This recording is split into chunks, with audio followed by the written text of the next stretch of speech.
Bonjour. Aujourd'hui, à Portrait de Leader, on reçoit Richard Fortin. Bonjour, Richard. Bonjour Marc. Richard, ma première question, c'est quoi pour toi un bon leader?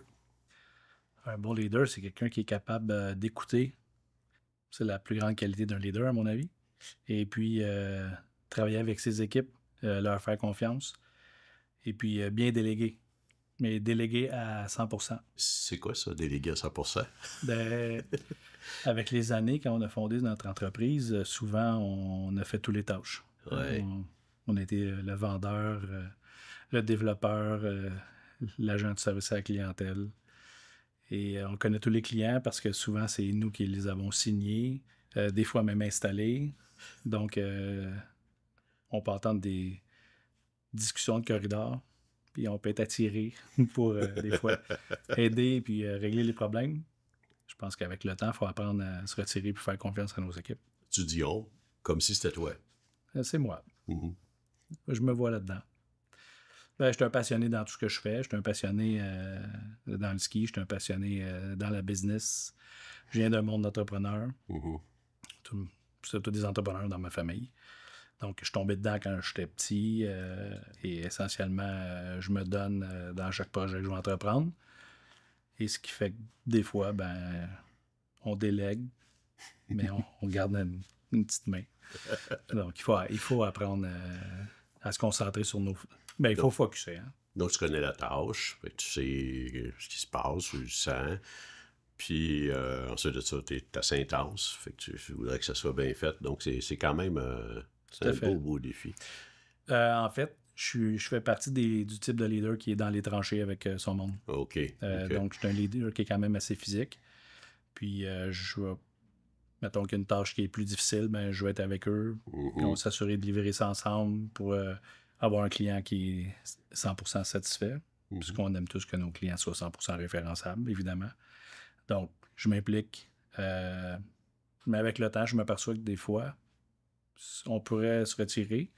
Puis ça va être bien fait. Peut-être même mieux fait. Mhm. Donc, ça fait partie d'apprentissage. C'est le principal défi de grandir. C'est d'accepter que quelqu'un d'autre fasse ce qu'on aime, puis ça dans qu'on est bon. C'est quand même deux défis. Là. Il y a nous, puis je dis nous, parce que moi aussi j'ai fait ça. La job, je sais c'est quoi. Si je la fais, ça va me prendre 1 heure, puis ça va être réglé, puis je vais être satisfait. Si je Ouais. la demande, ça va me prendre 1 demi-heure pour l'expliquer. Puis j'espère que ça va être fait la semaine prochaine. Ouais. Puis je vais être obligé de faire un suivi en plus. C'est tentant de... Ouais. Mais si je fais ça, et je suis foutu, là. Là, c'est vrai que la compagnie grandira pas, mais les gens non plus grandiront pas. C'est ça. Parce que la compagnie, admettons que la compagnie pourrait continuer à grandir un peu en mettant plus d'efforts. Ouais. Puis l'entrepreneur a la fâcheuse habitude de ne pas compter ses heures. Je pense que ça peut être une Tu qualité. fais ça, toi? Ça peut m'arriver. Par contre, je pense que là où tu vises très juste, c'est de faire grandir notre équipe. Mhm. Fait que si on fait toujours le travail pour eux, ils grandiront pas. Mhm. Puis c'est vrai que la première fois, la deuxième fois, la cinquième fois, ça sera pas comme on l'aurait fait. Mhm. Mais il faut se concentrer sur le résultat. Mhm. Puis à un moment donné, ben, si on veut vraiment passer à l'autre étape, ben, il faut que ces tâches-là, on arrête de les faire. C'est ça pour toi? De faire grandir l'équipe, c'est ça qui t'autorise ou qui te pousse à faire OK, je vais déléguer, puis ça va être correct? Aujourd'hui, plus que jamais. Ouais. Parce qu'on OK. a des ambitions à l'international. Puis c'est des ambitions qui demandent beaucoup d'énergie, beaucoup de temps. Ouais. On crée des partenaires, on crée des partenariats avec des joueurs qui sont beaucoup plus hauts que nous. Ça demande beaucoup d'efforts, beaucoup de déplacements. Ça demande de l'ambition, mais c'est très réconfortant, évidemment gratifiant parce qu'on a des résultats. Mais évidemment, ça demande des déplacements. Tu n'es pas au bureau, il faut que la shop continue à rouler quand même. Donc, c'est là l'importance de bien déléguer, de bien former notre monde, de transférer des responsabilités. Hein? Fait que c'est pas tout de dire on transfère les tâches, mais on transfère la responsabilité qui vient avec les tâches.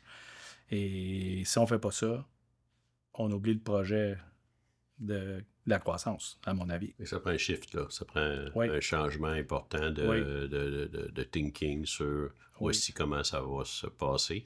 Puis, tu sais, je pense à toutes les entreprises, puis de très belles entreprises qui ont 3 employés, 5 employés, 20 employés, ou même les chiffres que tu veux.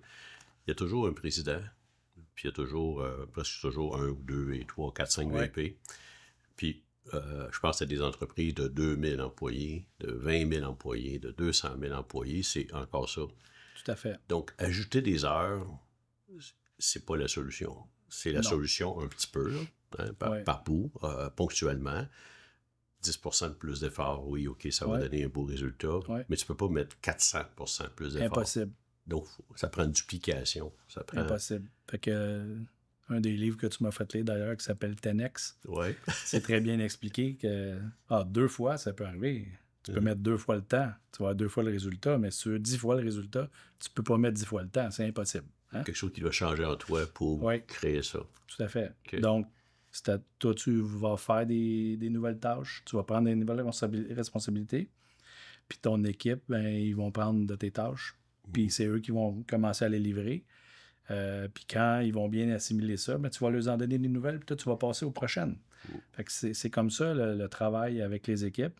Puis eux aussi, il faut les surveiller pour pas qu'ils tombent dans le même pattern du 2X, 10X. Donc, ça demande aussi une notion de coaching. Hein? On est bien coaché, mais il faut bien coacher notre monde. Donc, ça aussi, c'est quelque chose qui m'interpelle beaucoup actuellement, d'être de plus en plus un meilleur coach avec mon équipe. Puis, ils communiquent bien. Ils communiquent bien, ils se sentent bien coachés, bien supportés. Puis ça, c'est une de mes tâches, le coaching, dans lequel je me plais aussi. À travers tes mots, ce que je sens, c'est la notion d'effort. Maintenant, pas l'effort de travailler plus, tu travailles déjà beaucoup. Ouais. L'effort de travailler différemment, ce qui implique, ça vient pas automatiquement de lâcher une tâche qu'on aime, dans laquelle on est bon, pour penser autrement. C'est le penser autrement qui est l'effort dans ce que tu as dit, je pense, qui amène l'entrepreneur, le dirigeant à un autre niveau. Oui, mais tout ça, ça se fait avec la passion. Il faut avoir la passion d'atteindre des nouveaux sommets. Il faut avoir la passion d'aider notre monde, de les faire grandir. Il faut que ça vienne du cœur. Il ne faut pas le faire avec raison.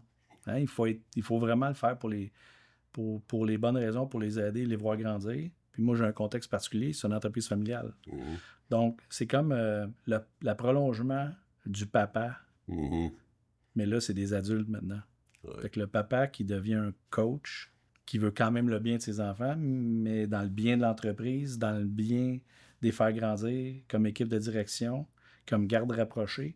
Donc, c'est très motivant et je me plais bien là-dedans. C'est le fun, ton analogie avec la famille, parce que quand on a des jeunes enfants, ben on fait tout pour eux parce qu'ils sont complètement dépendants. À un moment donné, on leur donne un peu confiance, qu'ils attachent leurs souliers pour qu'ils s'habillent, puis on dit « Hey, c'est bon ce que tu viens de faire ». Puis à un moment donné, c'est des adultes ou des semi-adultes, puis là, on continue à donner de la confiance et on leur fait voir leur capacité pour qu'ils puissent devenir meilleurs. Quand même, c'est peut-être ça l'évolution d'un entrepreneur, d'une entreprise plus petite, que ce soit 3 à 5 employés vers 50. Il y a un grand gap là, entre 3 et 5 et 50. Là. Oui, tout à fait. C'est un grand gap à franchir. Tout à fait. Puis tout le monde me dit « Ah, c'est pas facile, une entreprise familiale », mais au contraire, moi, je trouve qu'on a des vraies discussions. Tu sais, là, je suis en train de les amener un par un à passer à l'autre étape. Puis on identifie les choses qu'il y a à faire. Autant comme on veut devenir un meilleur leader, il faut approfondir certains sujets, l'écoute, le coaching, le leadership. Ben, avec eux, c'est pareil. OK, maintenant, tu veux devenir directeur. Oui, mais directeur, c'est un mot, c'est une carte. Mais dans la vraie vie, c'est pas comme ça que le marché voit ça. Il y a des tâches à effectuer, il y a une façon de réfléchir, il y a une façon d'agir, puis on les identifie, puis on se donne des objectifs, puis ensuite de ça, on atteint les objectifs, puis on peut passer à la prochaine étape. Faut pas penser parce que c'est ta famille ou tes enfants que tu vas donner ça gratuitement. Parce que de devenir un leader puis un PDG, c'est pas gratuit non plus. Hein? On se fait aider, on se fait coacher, mais aussi on met le genou à terre. Puis moi, j'ai toujours, c'est pas mettre le genou à terre, c'est pas grave. C'est comment tu vas te relever qui est important. Donc, c'est pareil avec les enfants puis la garde rapprochée. Quels sont les plus grands défis d'un entrepreneur, selon toi? L'équilibre. L'équilibre. C'est quoi ça? Oui, mais l'équilibre, moi, je vois pas ça. L'équilibre, il y a beaucoup de gens qui parlent d'équilibre en termes d'heures, en termes de tâches, en termes jogger versus courir versus travailler versus voyager. Moi, mon équilibre, c'est dans le bonheur. Moi, j'ai certaines règles.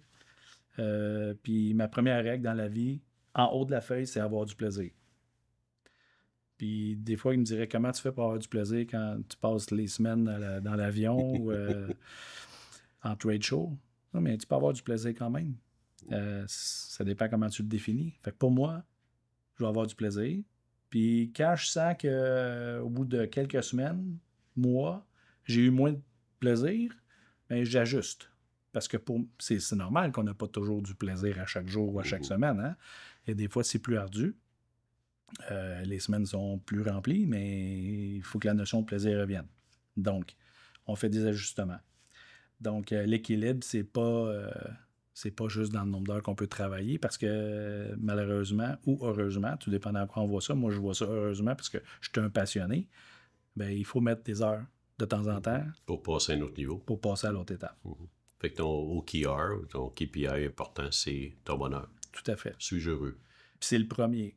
Puis ça fait un certain temps que c'est le premier parce que j'ai eu des moments où ça fait 20 ans que je suis en affaires, puis ça m'est arrivé à 2 reprises de me dire je fais ça pourquoi? Peut-être que je pourrais lâcher puis faire d'autres choses, puis avoir un job moins cinglé, si on veut. Tu fais ça pourquoi, Richard? Moi, je fais ça pour construire, pour laisser un legacy. Puis j'étais tout jeune, puis je disais ça à ma mère, moi, je vais être en affaires toute ma vie, mais c'est pas l'argent, ça me drive pas. On a tous besoin d'argent, on a tous des comptes à payer. Mais c'est pour laisser quelque chose. Moi, je veux construire quelque chose, je veux laisser un legacy à mes enfants, à mes petits-enfants, puis c'est la raison pourquoi je le fais chaque jour. Qui sont tes leaders inspirants? Qui t'inspire?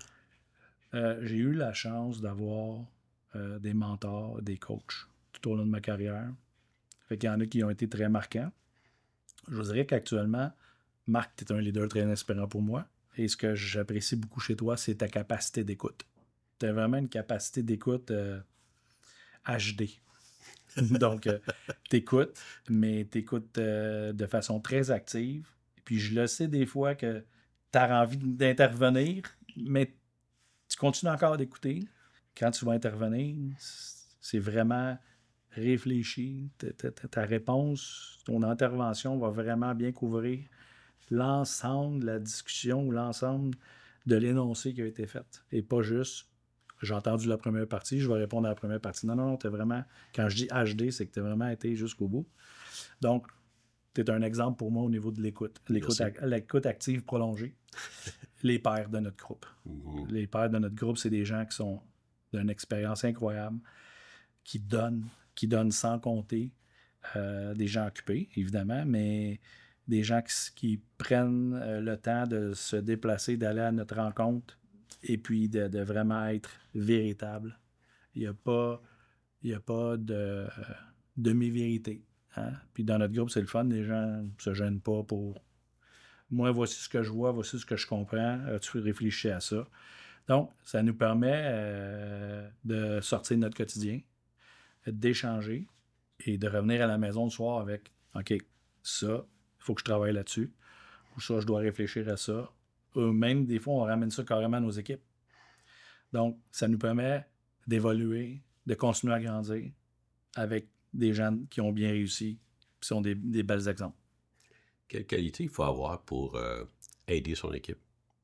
Ça prend de l'humilité, de la résilience, surtout quand on a été un fondateur qui a tout fait dans l'entreprise. Il faut comprendre que c'est pas tout le monde qui va faire ça comme on l'a fait. Le marché a énormément changé. La business a changé. Puis c'est pas juste à cause du COVID. Oui, le COVID a changé beaucoup de choses, le télétravail entre autres. Tu sais, moi, je comptais ça là pas longtemps à un dirigeant chez nous. Je disais, tu sais, quand on a fondé l'entreprise il y a 20 ans, c'était facile. Tant que vous chez quelqu'un, tu te présentes à 8 heures au bureau, on termine à 5 heures, on a 1 heure de dîner, tout le monde est pareil. Aujourd'hui, moi, je vais être en télétravail, moi, je veux commencer à 9 heures, moi, je vais aller travailler à l'extérieur pendant 4 mois. Moi, je ne veux pas travailler le vendredi. T'sais. Aujourd'hui, il faut s'adapter. Il faut s'adapter. Puis je pense que si tu t'adaptes pas, ben, parce que évidemment, quand tu veux grandir, tu fais pas les choses toute seule. Tu as besoin d'une équipe, tu as besoin de dirigeants. Puis dans un contexte familial comme moi, mais les dirigeants, ben, ils sont pas mal plus jeunes que moi.